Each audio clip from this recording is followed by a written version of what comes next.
Hello everyone. In this video, I'll be translating and summarizing the latest Urdu broadcast by Samina Pasha to make it accessible for our English-speaking audience. Let's go through the key developments and insights in Samina Pasha's words. A very alarming situation developed late last night. But thank God, the whole issue has been diffused for now, and Pakistani forces have also responded effectively. However, we will take a look at the entire situation. At the same time, we will discuss the current situation in Khyber Pakhtunkhwa regarding governance.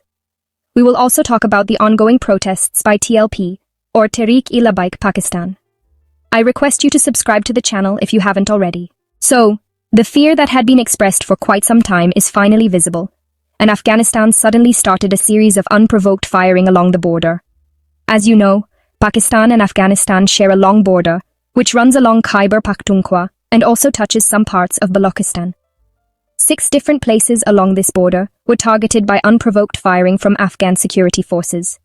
It is being reported that heavy weapons were used in this firing at areas like Angor Ada, Bajor, Kuram, Dir, Chitral, and Baramcha, which is a border area of Balochistan. Naturally, Pakistan's armed forces had to respond in full force, and they did so effectively. According to some reports, even fighter jets were deployed, and there was intense counterfire at various locations. As a result, multiple casualties have been reported on the Afghan side, and reports indicate that several militant hideouts were also targeted. Now, the situation, of course, was sudden. But there was some indication that something like this could happen, especially considering how Afghanistan's foreign minister had recently visited India and discussed improving relations with India.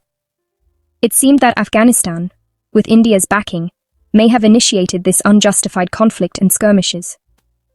Anyway, the skirmishes continued for quite a while, and Pakistan certainly had the upper hand. Afghanistan lacks the kind of military equipment and professional forces that Pakistan has, so in any comparison, Pakistan would clearly have the advantage. But there's another angle to this situation that needs attention. When this confrontation was unfolding, the whole world was wondering what Saudi Arabia's response would be, especially after Pakistan recently signed a defense agreement with Saudi Arabia. Saudi Arabia issued a statement expressing concern, calling for both Afghanistan and Pakistan, 2 brotherly Islamic countries, to show patience and tolerance. They emphasized that war is not in anyone's interest and urged both countries to think with a cool head and de-escalate. Similarly, Oman also intervened diplomatically, calling for immediate control of the situation for the sake of peace. After some time, the Afghan Ministry of Defense issued a statement declaring a ceasefire on their side, saying that they were halting the attacks and hoped that Pakistan would not launch further attacks. They claimed that their actions were in response to the recent attack on coast Afghanistan, and they reserved the right to defend themselves, but after taking this step, they expected no further escalation. Pakistan has not yet issued an official response to this, but it was reported in an interview with Al Jazeera that the Pakistani Ministry of Defense explained their actions by saying that they had responded to the Afghan attacks in Kabul 2 days ago. In this entire scenario, it's clear that the situation with Afghanistan is quite worrying. It's not just about who won or lost the skirmishes. In a war, your attention is entirely on the conflict, and you suffer losses, no matter who wins. But the real question is, when we look around us, except for the border with China, we seem to be surrounded by enemies. On one side, there's Afghanistan, and on the other, our relationship with Iran isn't ideal, though there have been some improvements after recent developments. But the situation with India is certainly tense. Now the question arises, we know that Pakistan's military is professional, and there's no doubt about their capability to secure our borders. But the real question is about the government's policy. Is fighting the only policy of the government? Have we decided to only fight and never resolve issues diplomatically? Are we a nation of warriors who cannot solve problems through dialogue? I know our armed forces are highly capable and can fight anyone and win, but the real question I am asking the government is, why? If our diplomacy is so successful, are 2 of our neighboring countries openly declaring themselves enemies? And why, after all this diplomacy, are we still unable to bring in any significant investment to the country? Right now, our GDP growth is less than 2%. Half of our population can't afford 2 meals a day, and millions are living under the open sky, waiting for aid that hasn't yet reached them. There are 25 million children out of school, and our situation is worsening. We're fighting in Balochistan, dealing with separatist movements, proxy wars supported by India, and the security challenges in Khyber Pakhtunkhwa. My purpose in discussing all this is to acknowledge that the successes of Pakistan's military deserve celebration.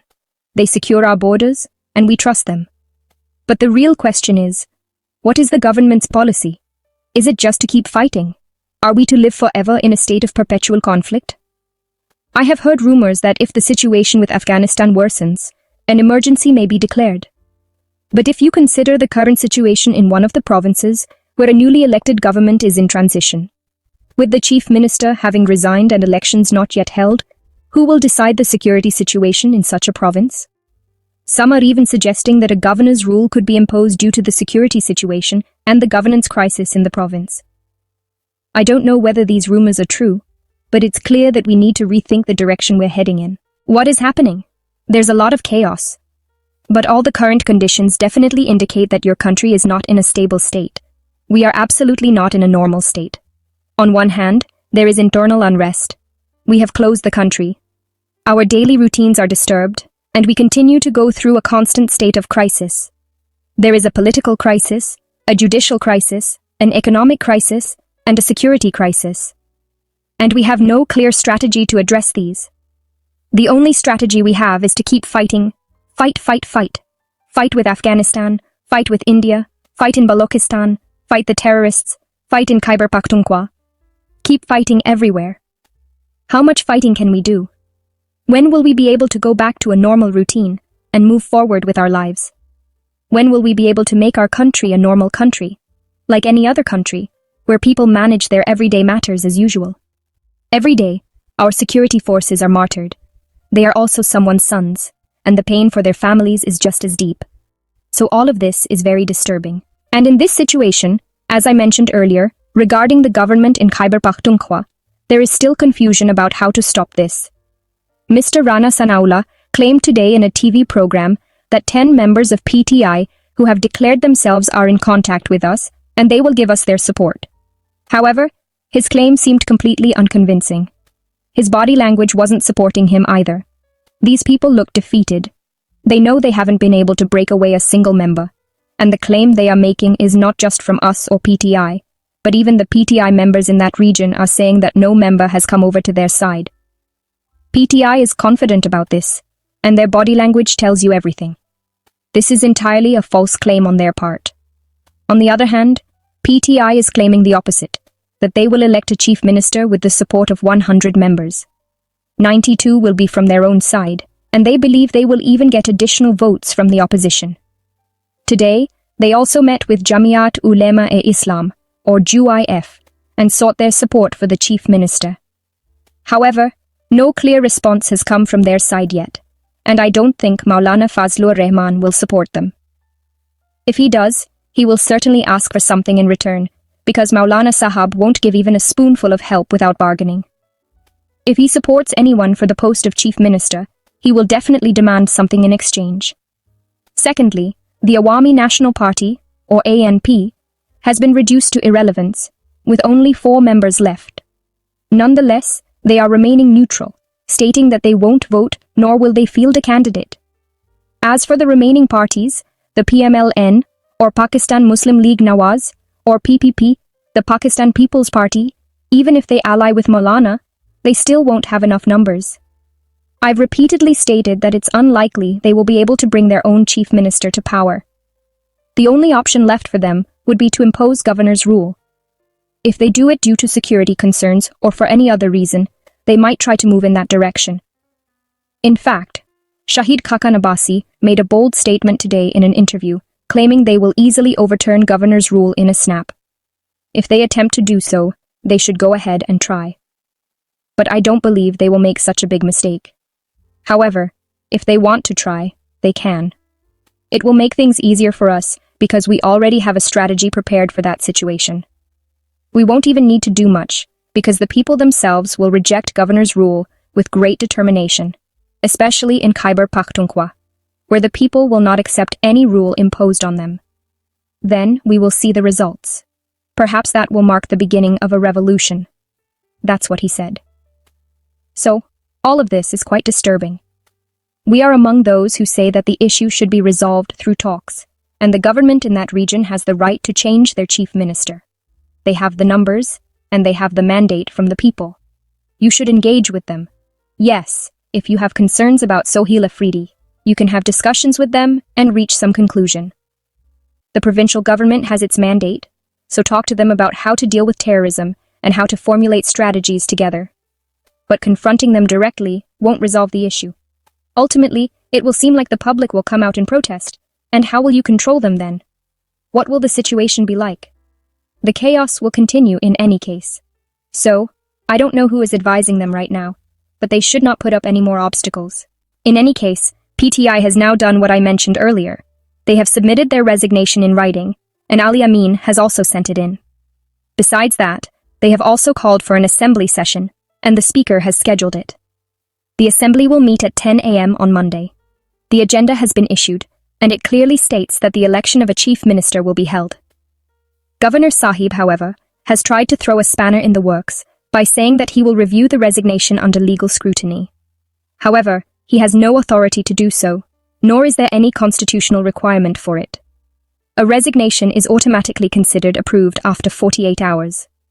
I believe PTI will go ahead and proceed with this. If they delay it any further, they will lose ground, as the situation is already worsening. So, clearly, it seems that they will take action on Monday. Today is a crucial day, because it will tell us what options the government has left to stop this. And if they don't take any further action, there won't be any signs that they have a way to prevent it. Except for possibly imposing governor's rule, which is a different situation. Meanwhile, the tribes have also shown their support for Sohail Afridi, and their backing is significant. You know that the tribal areas are right on the border, and the tribesmen's support will certainly strengthen the government. This support will make it easier to resolve matters. So, I think this is a good development. Now, moving on to the topic of TLP, or Tehreek-e-Labbaik Pakistan. The continuous shelling and confrontations have been going on, but the news in the evening was that Hafiz Saad's family has been released. As I told you earlier, his wife and other women in his household had been arrested. At least they have taken a positive step by releasing them. On the other hand, an important development is that the Punjab government has contacted Maulana to help resolve the matter. Some people are claiming that Maulana intervened on his own, but others believe it was the Punjab government that engaged him. Maulana has since made contact with the TLP leadership and advised the Punjab government to resolve the matter through dialogue and not use force. He has suggested that the situation will worsen if power is used, and according to the latest reports, backdoor talks have begun with the TLP leadership. For the residents of Islamabad and Rawalpindi, some relief has come as mobile services have been restored. Many believe that the talks will succeed today and that the protest will be called off. If TLP calls off their protest, it will be a significant development. But again, I have to say that after all this violence, why weren't talks initiated earlier? If dialogue was always the end result, why wait for things to escalate to this point? That's the question I keep asking. Even in Kashmir, after creating such a crisis, they eventually turned to talks. Here too, after putting everyone through so much hardship, now they are trying to engage in dialogue.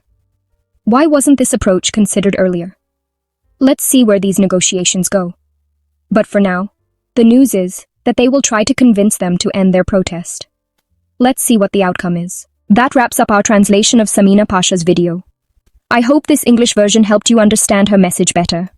Please like, share and subscribe to Awami Lens to help our community grow. Don't forget to leave a comment below and let me know what you thought of this effort.